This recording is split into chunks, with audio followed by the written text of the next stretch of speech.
नमस्कार, स्वागत है आपका हमारे इस खास पेशकश 2019 का किंग कौन। जी हां, लड़ाई किंग की है, बादशाहत की है, लेकिन बादशाहत किसकी कायम होगी ये तो पता चलेगा आपको 23 मई को। लेकिन उससे पहले चरण में होने वाली सीटों के मतदान जो होने हैं उसको लेकर हम समीकरण समझने की कोशिश कर रहे हैं। और इनमें सबसे पहले आज हम बात करेंगे शेड्यूल लोकसभा सीट की। और शेड्यूल लोकसभा सीट में किस तरह के समीकरण है, कौन कैंडिडेट है, अब तक कौन जीतता हारता आया है, वो भी आपको समझाएंगे। और साथ ही होगा डेप्थ में जाकर विश्लेषण। जी हां, जिसके लिए हमारे साथ जुड़ेंगे विश्लेषक। लेकिन समीकरणों को समझाते हैं सबसे पहले 29 लोकसभा सीटों की तस्वीर आप जान लीजिए।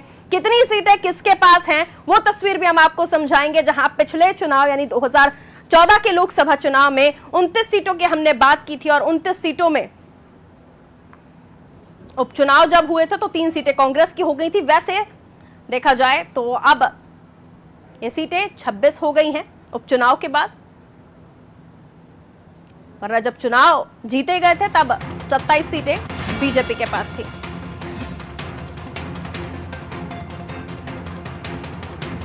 बस 2019 की लड़ाई में यानी संग्राम में क्या कुछ तस्वीरें हैं 29 लोकसभा सीट की ये तो आपको बताएंगे ही, लेकिन 2014 की जो पिछली तस्वीर है वो भी आपको बताते हम चलेंगे।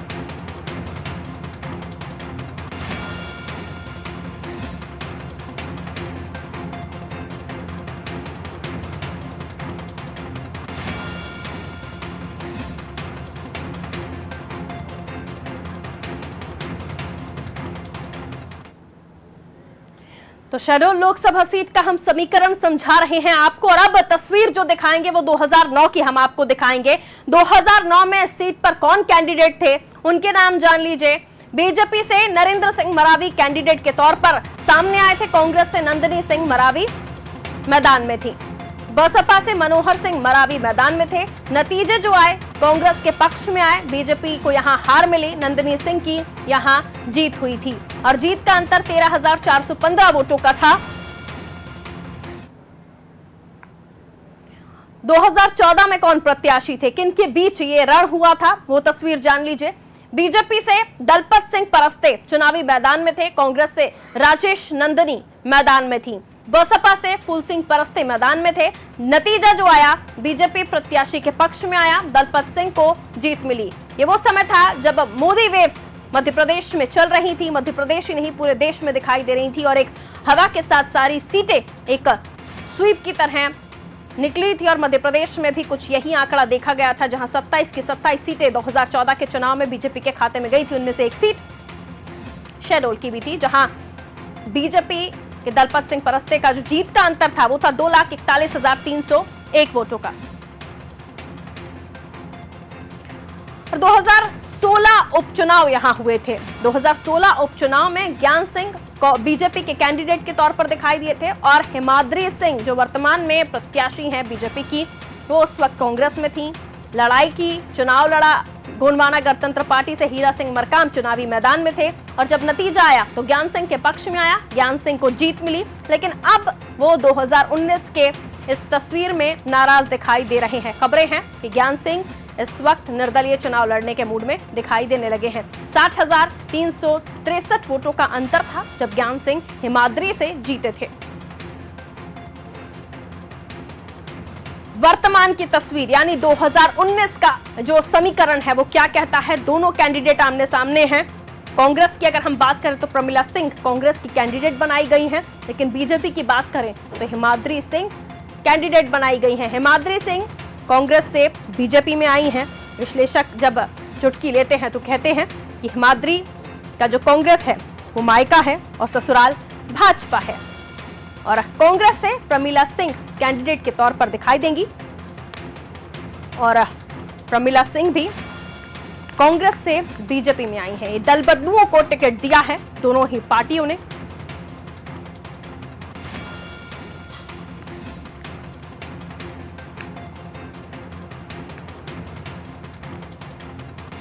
और चलिए अब उस जनता के बारे में भी जान लीजिए जो तय करेगी इन प्रत्याशियों की किस्मत, यानी मतदाताओं की कुल संख्या पर नजर डालें तो यहां से 16,46,230 मतदाता आते हैं। पुरुष मतदाता 8,43,476 हैं। महिला कैंडिडेट महिला मतदाता जो है, वोटर्स जो है वो 8,02,732 है।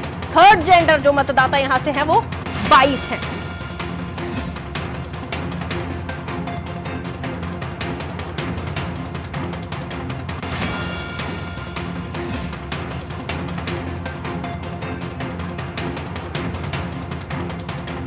मुद्दे जिन पर चुनाव होने वाला है, यहां की जनता जो चाहती है कि उनके सांसद उनके लिए करें, जान लीजिए।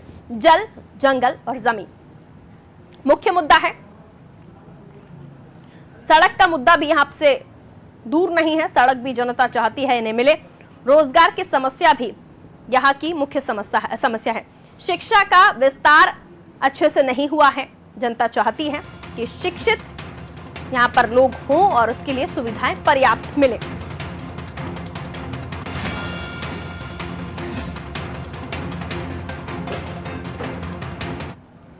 अब इस सीट का गणित समझिए। विधानसभा चुनाव में जो तस्वीर निकल कर आई वो ये कह रही थी, शेड्यूल लोकसभा सीट की अगर हम बात कर रहे हैं, 8 विधानसभा सीट आती है।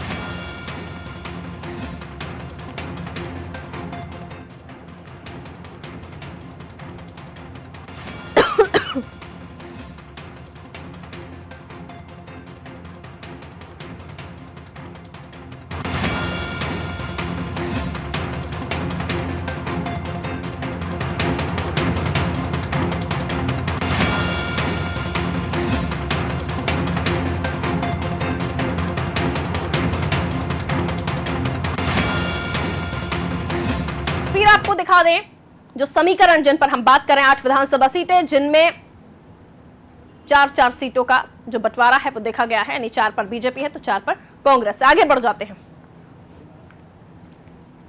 तो जान लिया आपने तस्वीर क्या है इस वक्त, और 2009 के बाद 2014 की, उसके बाद जो उपचुनाव हुए उसकी तस्वीर भी हमने आपको समझा दी। अब बात है डेप्थ में जाकर विश्लेषण करने की। तो विश्लेषण के लिए हमारे साथ मेहमान भी बने हुए हैं, साथ ही हमारे मैनेजिंग एडिटर सोमदत्त शास्त्री जी बने हुए। एलन शीतल साहब वरिष्ठ पत्रकार हैं, राजनीतिक विश्लेषक हैं, राजनीति में अच्छी पकड़ है तो जाहिर सी बात है अच्छा नॉलेज इनके पास है, बहुत अच्छे से विश्लेषण करके आपको बताएंगे। सोमदत्त शास्त्री जी बहुत अच्छा नॉलेज रखते हैं, सीनियर पत्रकारिता में बहुत बड़ा नाम है, तो जाहिर सी बात है राजनीति में इनका भी बहुत अच्छा नॉलेज है, पॉलिटिकल नॉलेज बहुत अच्छा है। तो चलिए शुरुआत सोमदत्त शास्त्री जी मैं आपसे ही करना चाहूंगी। शेड्यूल लोकसभा सीट, हफ्ता भी नहीं बचा है, 29 तारीख को चुनाव होने हैं इन सीटों पर। पहले चरण की जो शेड्यूल लोकसभा सीट की हम बात कर रहे हैं, प्रत्याशियों की बात करें तो दोनों ही फीमेल कैंडिडेट इस सीट पर हम देख रहे हैं। एक तरफ हिमाद्री सिंह है तो दूसरी तरफ प्रमिला सिंह। हिमाद्री सिंह भी कांग्रेस से बीजेपी में आई हैं और प्रमिला बीजेपी से कांग्रेस में आई हैं। दोनों ही दल बदलू नेत्रियां हैं, लेकिन दोनों ही पार्टियों ने बखूबी भरोसा जताया है इन कैंडिडेट्स पर। क्या लगता है नैया पार लगा पाएंगे दोनों में से कोई एक? ये देखिए, इस बार तो वहाँ पे कठिन लड़ाई लड़ रही है दोनों पार्टियां। दरअसल में क्या है, जिस प्रकार से दल बदल के इधर से उधर, उधर से इधर हुई हैं दोनों महिलाएं, उसने वहाँ पे काफ़ी समीकरण बिगाड़ रखे हैं। और जो जिस तरह का असंतोष दोनों पार्टियों में देखने में आ रहा है, उससे ये अनुमान लगाना बड़ा मुश्किल सा साबित हो रहा है कि इस बार मतदाता का रुझान क्या बनेगा और किसको वोट देगा। हालांकि बहुत पहले ये क्षेत्र जो था दलबीर सिंह के ज़माने में कांग्रेस का क्षेत्र माना जाता था और उनकी पत्नी ने भी इस सीट पर जीत हासिल की थी, राजेश नंदिनी सिंह ने। लेकिन बाद के वर्षों में फिर ज्ञान सिंह यहाँ जीतते रहे, ज्ञान सिंह का प्रभाव बढ़ा और उन्होंने यहाँ पे इस सीट पर जीत हासिल की और बीजेपी का परचम लहराया।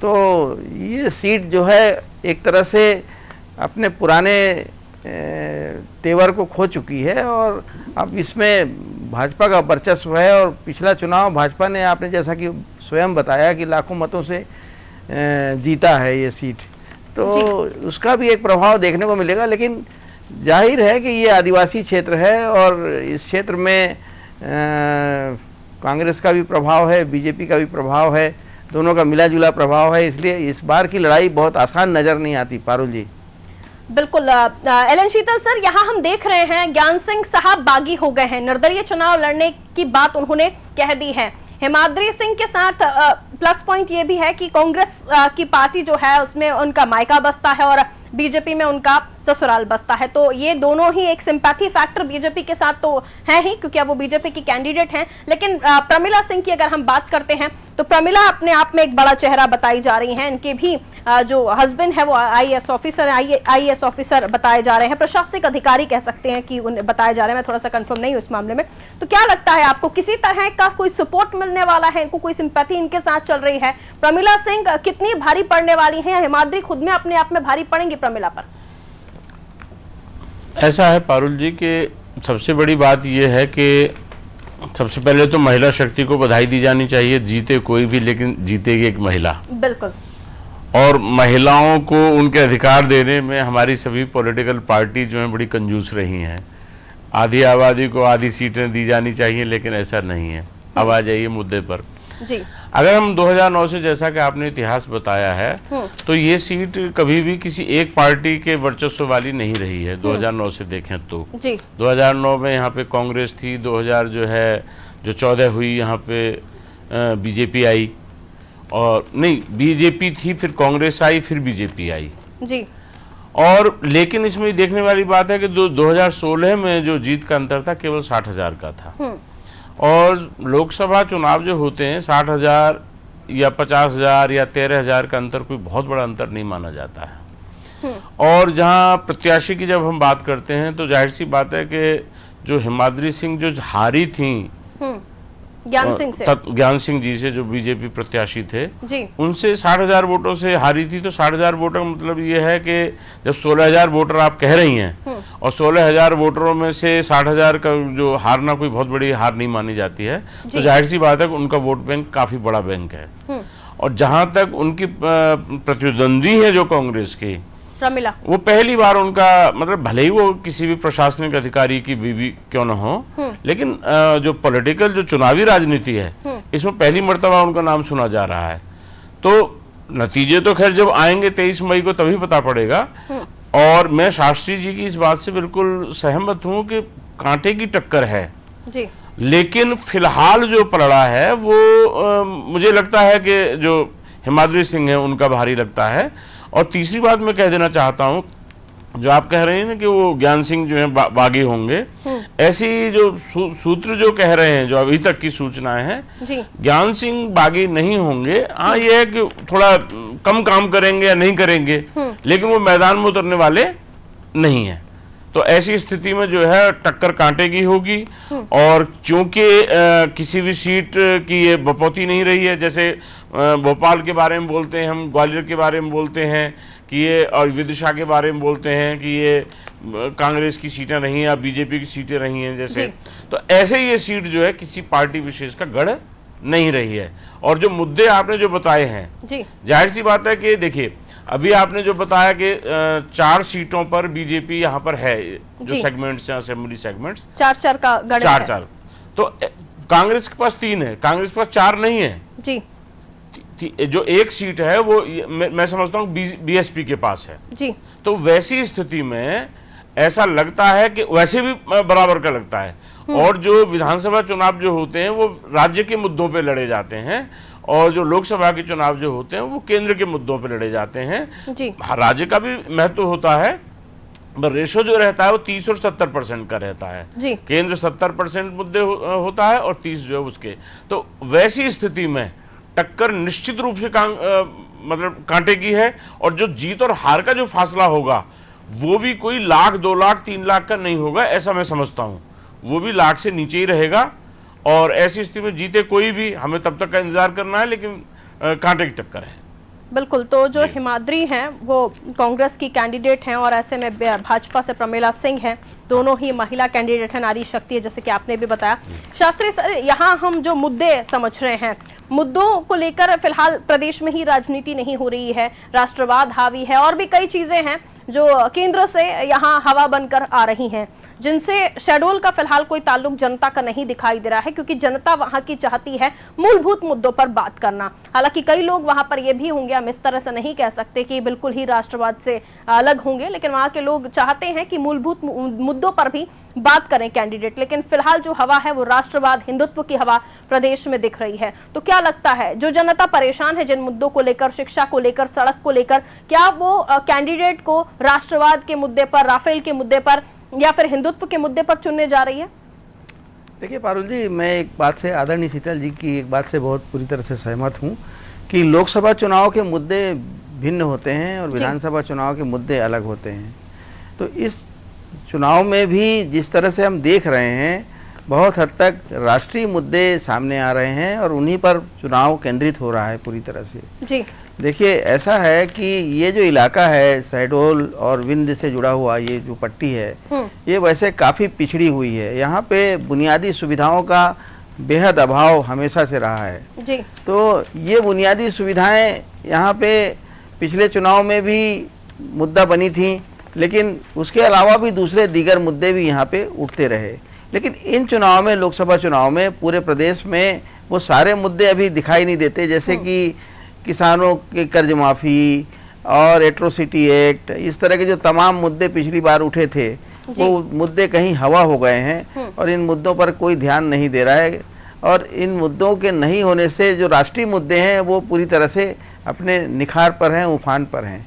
तो मुझे नहीं लगता कि वहाँ पे स्थानीय मुद्दे बहुत ज़्यादा महत्व करेंगे। वहाँ राष्ट्रीय मुद्दों का भी बहुत बड़ा स्थान होगा इन चुनाव में नतीजों को प्रभावित करने में। पारुल जी। बिल्कुल एलन शीतल सर, बड़ी ही समझदारी से दोनों ही पार्टियों ने कैंडिडेट डिसाइड किए हैं। किस तरह से बीजेपी ने देखा कि उनकी जो कैंडिडेट है उन्हें किस तरह से समर्थन मिल सकता है, सिंपैथी फैक्टर है।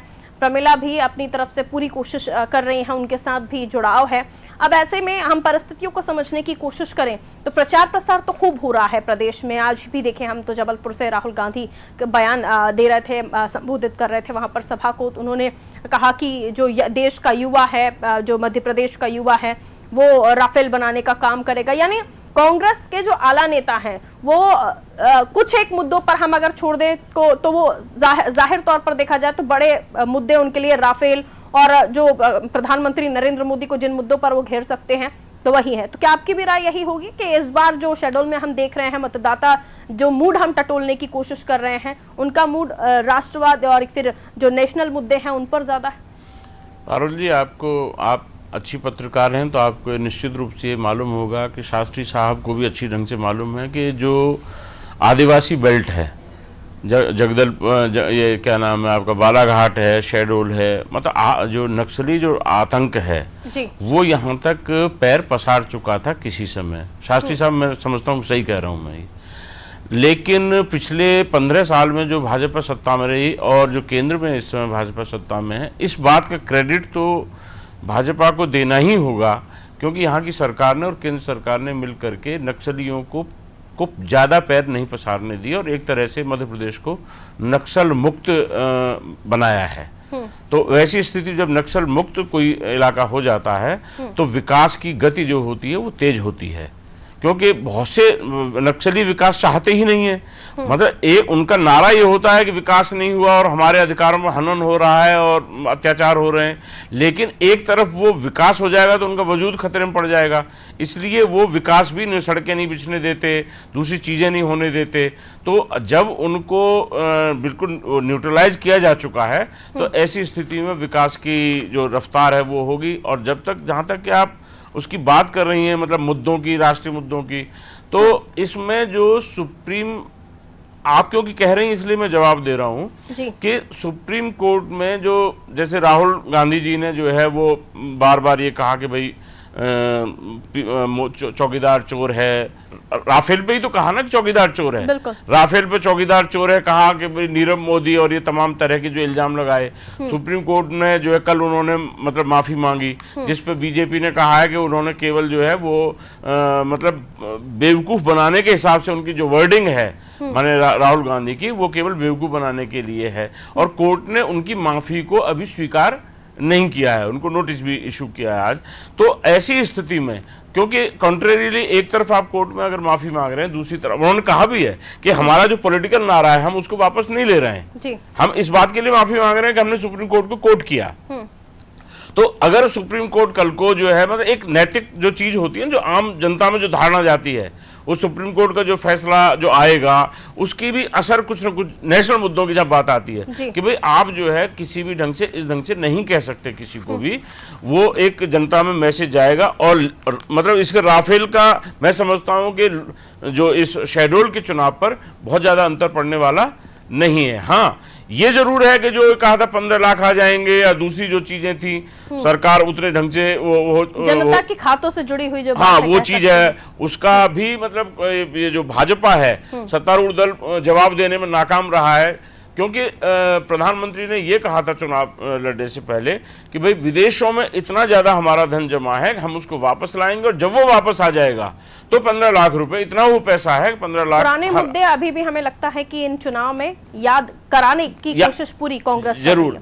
और तीसरी बात यह है कि देखिए, जो सरकार के खिलाफ एंटी इनकम्बेंसी थी जो विधानसभा चुनावों में एंटी इनकम्बेंसी होने के बावजूद 4 सीटें बीजेपी ने जीती। अगर मान लीजिए कि 4 सीटों के वही मान लिया जाए उस वहां प्राप्त वोटों को, तो उस हिसाब से ये तय है कि इस सरकार ने जो अभी 4 महीने का इसको जो समय मिला है, तो अभी तक, हालांकि समय कोई ज्यादा समय नहीं है, लेकिन फिर भी सरकार कोई ऐसा महत्वपूर्ण काम नहीं कर पाई है कि जो मैं 30% की बात कर रहा हूं, 30% में सरकार की कोई ऐसी छवि बने कि बहुत ज्यादा काम करने वाली सरकार है। तो कुल मिलाकर के स्थिति, फिर मैं उस चीज को दोहराना चाहूंगा कि केंद्र के जो राष्ट्रवाद, जो एक ऐसी चीज है, राष्ट्रवाद एक अफीम की तरह से होता है। मतलब 2 शब्द होते हैं, मैं आपको बताना चाहता हूं, देशभक्ति और राष्ट्रवाद। तो देशभक्ति जो होती है वो देशभक्ति बहुत अच्छी चीज होती है, लेकिन राष्ट्रवाद जो होता है कई बार देश को बांट देता है, क्योंकि राष्ट्रवाद से नस्लवाद भी पैदा होता है। खैर, इस समय इस डिटेल चर्चा का समय नहीं है। तो जो राष्ट्रवाद का जो चढ़ा हुआ है पारा, उसका भी इन चुनावों पे निश्चित रूप से असर पड़ेगा। मैं लौटती हूँ आप लोगों के पास। यहाँ हमारे साथ फोन लाइन पर स्थानीय पत्रकार जो है, वरिष्ठ पत्रकार जो है मोहम्मद अली, फोन लाइन पर जुड़े हुए, उनसे समझते हैं कि जनता की नब्ज इस वक्त क्या कह रही है, जनता का मूड इस वक्त क्या कह रहा है। मोहम्मद अली जी, किस तरह से देखते हैं आप शेड्यूल को? शेड्यूल में जिस तरह से जनता का मूड बना होगा, आज राहुल गांधी क्षेत्र के आसपास पहुंचे, जबलपुर में पहुंचे, थोड़ी हवा शेड्यूल के लिए भी वहां से दिखाई दी होगी, तो क्या जनता का मूड इस वक्त क्या रहा है? आप वहां पे मतदाताओं से भी बात करते होंगे, कहाँ चल रही है वहां की हवा? देखिए मैडम, इस चुनाव में लोकल मुद्दे और राष्ट्रीय मुद्दे जी दोनों चलते हैं। और सबसे बड़ी चीज जो लोकसभा की है, अभी 2 महीने पहले जो विधानसभा चुनाव हुआ है, उसमें शेड्यूल लोकसभा में जो 8 विधानसभा क्षेत्र हैं, उनमें 4 विधानसभा में कांग्रेस है और 4 में भाजपा है। और टोटल अगर अपन जोड़े तो लगभग 22,500 वोट से कांग्रेस आगे है जी। तो इस हिसाब से अगर अपन ये देखें तो अगर कांग्रेस को पहले जो है 22,000 की खाई पाटनी पड़ेगी बीजेपी को, नंबर 1। दूसरा, बीजेपी और कांग्रेस दोनों के जो प्रत्याशी और दोनों आयोजित है, भाजपा वाला कांग्रेस में गया, कांग्रेस वाला भाजपा में आया हुआ है। बिल्कुल। जहाँ तक सवाल हेमांद्री सिंह का है, हेमांद्री सिंह के पति अभी पिछला विधानसभा चुनाव लड़े थे और हेमांद्री सिंह ने खुल के उनका प्रचार किया था, और तब भी वो अपने पति को नहीं जिता पाई थी। वहाँ से कांग्रेस के प्रत्याशी लगभग 30,000 वोट से जीता था। तो आज अगर अपन आकलन करेंगे, देखें तो अनूपपुर, पुष्पराजगढ़, उमरिया और बड़वाड़ा, लगभग 4 या 5 विधानसभा क्षेत्र में कांग्रेस की पोजीशन। चलिए, लगता है ऑडियो में कुछ प्रॉब्लम आ रहा है। वैसे बहुत शुक्रिया हमें समय देने के लिए मोहम्मद अली जी। शास्त्री जी, ये उन्होंने भी समझाने की कोशिश की है कि हिमाद्री के लिए थोड़ी सी जो खाई है वोटों की, क्योंकि मध्य प्रदेश में बीजेपी भले ही हारी हो, लेकिन वोटों के मामले में 1% ज्यादा वोट गेन किए हैं बीजेपी ने, तो जो वोटों की खाई है कहीं ना कहीं उसे भी पाटने की कवायद तो होगी ही कांग्रेस की। और अगर हम बीजेपी की बात कर रहे हैं तो अपने पति के लिए प्रचार किया था हिमाद्री सिंह ने, उन्हें नहीं जिता पाई, लेकिन अब खुद चुनावी मैदान में, वो भी लोकसभा में, तो कितना फायदा मिलने वाला है? पारुल जी, देखिए क्या होता है जब दल बदल होता है और दल बदल करके कोई आदमी खड़ा होता है तो उसके बहुत सारे खतरे भी होते हैं जी। ऐसा माना जाता है कि जैसा कि आदरणीय शीतल जी ने कहा कि भाई उसका एक जनाधार बन जाता है, तो जनाधार वो बना हुआ है, और वो जनाधार जिस प्रकार से पार्टी बदलता है आदमी, तो उसमें वो जनाधार को लेके जो कंपन होता है, उससे वो उस पार्टी बदलने वाले व्यक्ति के साथ जाए तब तक तो ठीक रहता है, और अगर पार्टी बदलने वाले व्यक्ति के साथ वो जनाधार नहीं जाए तो उसके लिए हारने की स्थिति बन जाती है। तो यहाँ पे दोनों प्रत्याशियों के साथ एक बड़ी विचित्र स्थिति है कि एक ने भाजपा से कांग्रेस ज्वाइन कर लिया और एक ने कांग्रेस से भाजपा ज्वाइन कर ली, और दोनों की स्थिति ऐसी है कि दोनों पिछले चुनाव में बहुत बेहतर परफॉर्मेंस नहीं कर पाए हैं। तो उनको देखते हुए ऐसा लगता है, मैंने जैसा कि पहले भी कहा कि यहाँ पे बहुत ही कड़ा मुकाबला होने की संभावना मुझे नज़र आती है। और जैसा कि अभी आपके वहाँ के शहडोल के पत्रकार ने भी कहा कि कांग्रेस प्रत्याशी को पहले तो भाजपा प्रत्याशी को पहले तो वो अंतर पाटना पड़ेगा जो कांग्रेस के 13-14 हजार मतों का अंतर पिछले चुनाव के नतीजों में आया था।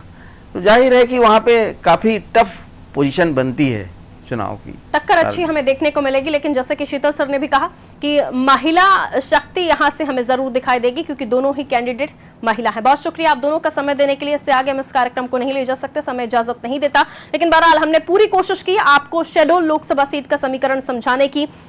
सवाल वही है कि 2019 का किंग कौन होगा। किंग वही होगा जो जनता के दिल में अपनी छाप छोड़ पाएगा, जो जनता के मतों को अपनी तरफ खींच पाएगा, लेकिन वो वही होगा जिसने काम किया होगा। और ऐसे में बीजेपी और कांग्रेस वो दो पार्टियां हो जाती हैं जो मुख्य पार्टियां हो जाती हैं जो मध्य प्रदेश में एक लड़ाई लड़ रही हैं। और इस लड़ाई में उन दोनों के कैंडिडेट शेड्यूल लोकसभा सीट पे भी हैं। एक तरफ है हिमाद्री सिंह तो दूसरी तरफ है प्रमिला सिंह। दोनों ही महिला शक्ति है, नारी शक्ति है, निकलकर एक नारी शक्ति तो आएगी ही, लेकिन बीजेपी कांग्रेस में से कौन सी वो नारी शक्ति होगी जिसे जनता मौका देगी, ये 23 मई के नतीजे बताएंगे। और 23 मई को भी हम सटीक विश्लेषण के साथ और सटीक नतीजों के आंकड़ों और रुझान के साथ आपके साथ होंगे। फिलहाल इन सीटों को लेकर हम रोज आपके सामने आएंगे और समीक्षा करेंगे, विश्लेषण करेंगे। आज शेड्यूल की बारी थी, इसके बाद फिर पहले चरण में जो सीटें होंगी उन्हीं को लेकर आपके बीच हम मौजूद होंगे। मुझे दीजिए इजाजत, आप देखते रहें अनादि टीवी। नमस्कार।